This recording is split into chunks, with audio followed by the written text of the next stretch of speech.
बिस्मिल्लाहिर्रहमानिर्रहीम। ज़ैनब टीवी की तरफ से मैं आप लोगों के साथ बहुत ही प्यारी वीडियो शेयर करने जा रही हूँ कि अल्लाह किन को नापसंद करता है। अल्लाह ताला ज़्यादती करने वाले को पसंद नहीं करता। अल्लाह ताला फसाद को नापसंद करता है और अल्लाह ताला किसी नाशुक्रे और गुनहगार से मोहब्बत नहीं करता। अल्लाह ताला तकब्बर करने वालों और शेही खोरों को पसंद नहीं फरमाता। यकीनन दगाबाज गुनहगार अल्लाह ताला को अच्छा नहीं लगता। सूरत निसा की आयत नंबर 107 है, अल्लाह ताला फसादियों से मोहब्बत नहीं करता।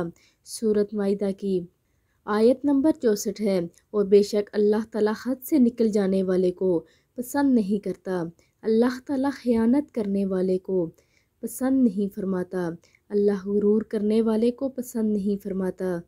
तो आप में से भी किसी में भी ऐसी कोई बुराई हो तो वो छोड़ दे, क्योंकि ये सब चीज़ें अल्लाह रब्बुल इज़्ज़त को नापसंद हैं। इसलिए इन चीज़ों को छोड़ना ही हमारे लिए भलाई है। अल्लाह रब्बुल इज़्ज़त हमें अमल की तौफीक अता फरमाए। आमीन सुम्मा आमीन।